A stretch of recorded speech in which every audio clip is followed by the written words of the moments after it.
Over the course of this video, I'm going to answer the question of should you invest in Omaha, Nebraska?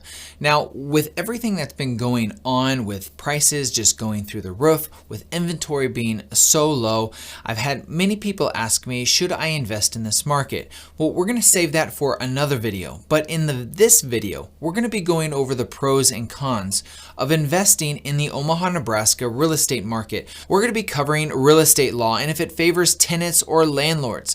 And we're going to be covering how fast or slow the eviction process is. We're going to be covering population projections and growth trends in Omaha. How resilient is Omaha against recessions? And is it going to cause people to lose their jobs? And is it a bad place to invest when the market crashes? We're also going to be talking about current migration patterns that we're seeing from other parts of the country to Omaha, Nebraska. And lastly, we're going to be talking about schools and desirability for tenants. Is this a desirable area for people to live in? But first, if you're thinking about investing, check out the link down in the description where you can sign up to be notified of any on or off market investment opportunities, ranging from anywhere from just 2 doors, duplexes, to over 100 door multifamily opportunities. So please reach out, check out the link down in the description, or send us an email and we would love to be in touch with you about investing here in my local market, Omaha, Nebraska. So with that being said, let's go ahead and get into the video. Let's go ahead and start off with legal. When it comes to real estate law, it is a big deal in real estate. In some areas of California, it is illegal to do a criminal background check. That's a big problem in my opinion. If you have a tenant that has a criminal history and they commit a crime and you're the landlord and it's on your property, you can be liable. Yet in some areas of California, you're not actually allowed to check and protect yourself by saying no to that person as a potential tenant. Now, here in Omaha, Nebraska, I've been on both sides. I've been a tenant and I've been a landlord. When it comes to favorability for landlords, you should be allowed to protect yourself against liability as well as from non-paying tenants. So if we take a look at just the eviction process, it is about an 18-day process from the time you give the notice to the tenant to the time the sheriff knocks on their door. Now, this is probably neither good nor bad. It just is what it is. I know some areas is a little bit shorter when it comes to that process. I would love to see the eviction process to be anywhere from 12 to 15 days to make sure we can get non-paying tenants out the door. Now, in addition to that, in most cases, you are able as the landlord to get your legal expenses covered by a non-complying tenant if you decide to take things to court.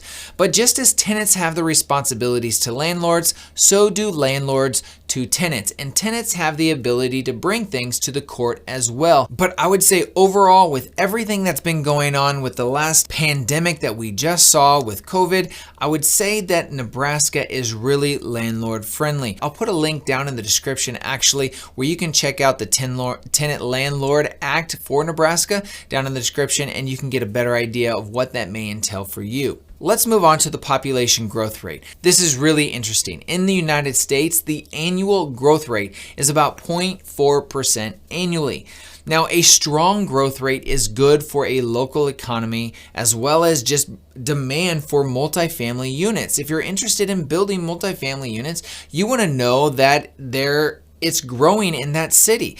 Now, in Omaha, Nebraska, over the past 10 years, we've seen the average growth rate of 0.78% annually. And there are countless multifamily projects and new constructions happening everywhere. The Omaha economy right now in 2022 is booming, and I expect it to continue moving forward. And here's why. We looked over the past 10 years. It's been very consistent through ups and downs in the economy, and we expect it to be that way overall. I do think that there is a con with population growth. If you have too much growth, you're growing too fast, you're not going to be able to keep up with the demand, and you actually start getting more issues in your city. So we don't have a gigantic growth rate, but we don't have a negative growth rate. We've been very, very consistent, and I expect that to be moving forward, which is very, very good for new construction and very good for multifamily purchases when it comes to investing in a market. And that honestly brings us right into the next one, is the migration trends. What are we seeing when it comes to people moving to our state or moving out of state? So I'm going to share a graph right here. This is a graph that actually shows us the migration patterns in the United States. So this is the migration pattern where people were at in 2011. We can see outbound is red, inbound is blue, and a balanced market is gray. And as we move along, we're going to see this wherever you're at, or wherever state you can look at right here. We can see where people are moving out of and people are moving into. We can see that Texas and Florida has consistently been blue year over year. California, New York has been consistently people moving out of that state. We even have Michigan. But we see that Nebraska has had a consistency throughout the past 10 years. So what does this tell me as an investor looking to potentially invest in this market? Well, it tells me you're not going to get the huge swings up, and you're also going to be sheltered when things go down. So you can see a consistent pattern at 0.87% of growth rate, that it's just going to be consistent over time. And that's what I want to look for when it comes to multifamily purchases. That can be all great when it comes to growth rate and population trends, but how do we fare in a recession? What happens when the recession comes? What happens to Nebraska? Okay, so what we're looking right here is an article where they compared Nebraska to the rest of the country, and they really broke down 3 different recessions. They looked at the recessions from the .com, the financial crisis in 2008, and COVID-19, what happened during those times. So I highlighted a few things that we're going to read through. Despite the severe effects associated with the pandemic, the economic conditions in Nebraska have remained more stable throughout the crisis in a pattern that resembled other recent recessions. Entering 2020, Nebraska's unemployment rate was just 3%. And we can see here from February, April, and back to February 2021, Nebraska had a 3% unemployment rate. When the pandemic hit, it went up to 7.5%. But then dropped back within a year back to 3.5%.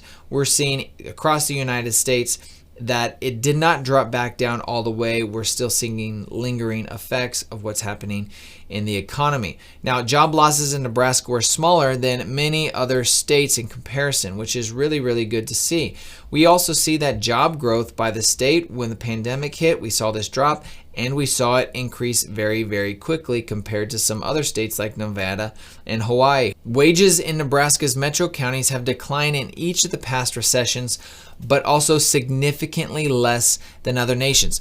Guys, you want to be in an area where you don't have wage losses, or you don't have unemployment, but also wage losses. So if they don't lose their job, are they getting pay cuts?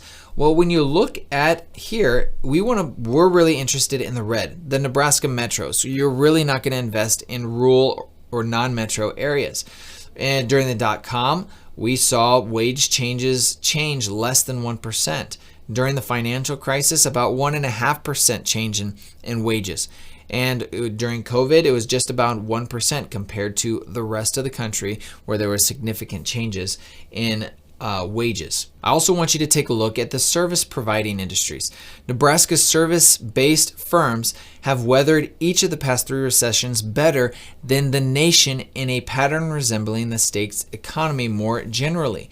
So we see .com, financial, and COVID right here. And Nebraska, these were the wage losses, or the change in employment in the service industries. We didn't see a change in employment. We saw a little bit here and more during COVID-19, but significantly less than the rest of the country. Guys, I say all of this, and I'll link this down in the description so you can check it out as well. But I say this and share this because I want you to see that really Nebraska is really sheltered from the rest of the world when it comes to how it's affected in a recession. So now let's go ahead and take a look at what vacancy rates were in the states in 2009, because that's really one of the things you want to look at. 2009, the biggest financial crisis we ever seen as a country. How did it affect us? And how did it affect other states, as we're going to see right here? So I have right here the United States. It's a 10.6% in 2009 was the vacancy rate. Check out this, Florida, very desirable area. People are moving there, it seems, all the time. During 2009, 17.8% vacancy rate. If something happens in the economy, Florida is going to feel it. When we see in Nebraska during that time, 8.9% vacancy rate, below that trend line that we see right here. Okay, the other one I want to show you is Texas. Texas right here during 2009, a 13% vacancy rate during the financial crisis. So let's take a look, guys, at 2021, I believe, 2021. So overall in the United States, 6.3% vacancy rate in the United States in 2021. We see here Florida at 7.3, Nebraska's at 6.5, underneath again that trend line here. And then we have Texas right now at 8.6% when it comes to a vacancy rate. So here's what I want to say is that when it comes to Omaha, Nebraska, you're not going to see high vacancy rates and you're not going to see super low. We've weathered storms consistently. So you can find this to be a very safe investment, whether the economy's booming or if it's crashing. Omaha, Nebraska is going to be a safe place to invest in multifamily units. Now, if we're looking at the pros and cons, there is a negative to this as well. You're not going to see huge rent increases here. You're not going to see that because you don't see huge unemployment and you don't see gigantic demands over that. The good thing, though, is that you're going to have consistent rents. You're going to have less vacancies than you would in other parts of the country, and you're going to have more stable jobs, more stable income when a recession may hit. Okay, guys, and lastly, let's talk about desirability of Omaha, Nebraska, as well as schools. Now, when it comes to universities, we have UNO, the University of Omaha, Nebraska, and then we also have Bellevue University. Omaha, Nebraska is not crazy. It's not up there on the top. I mean, out of 1,000 schools, I think it's like 400 something and when it comes to universities. Bellevue University has great ratings all around. However, it is an online school, so we're not going to use that as comparison. But when it comes to schools and desirability at high school, elementary, they go hand in hand. Areas like Papillion, Gretna, Millard, Elkhorn, Bennington have great school districts for elementary and high school, and is a very desirable area. The great thing about this is when you have a tenant rent in this area, they're probably going to stay there for a long time. You're going to have a great quality tenant because they want to be in an area that has great schools. The downside is that most of these areas are newly developed. So unless you're looking to actually build a multifamily unit from the ground up, it's going to be very difficult to get existing multifamilies in these areas unless you're looking at a bigger budget. You're going to find that some of these are anywhere from 100 to 200 unit multifamily units that are going up for sale, and you can buy them, but the smaller units are more difficult to come by. Most of the smaller investors are buying single families in these areas, which right now are very affordable in comparison to the rest of the country. You can get a 3-bedroom, 2-bathroom for about $215,000, $230,000. That's going to be in a great area, and you're going to have great tenants renting in these areas. So overall, I like the numbers that I see when it comes to investing in Omaha, Nebraska. If you have any questions in regards to any specifics that you may be interested, please feel free to reach out. We have people reaching out all the time, guys, and we absolutely love it. Check out that link down in the description if you want to be notified of on and off market opportunities. We also have other opportunities for syndications. There's so many things that we could do. Just reach out. We would love to have a conversation with you. Guys, I appreciate you all. Thank you for watching, and I look forward to seeing you in the next video.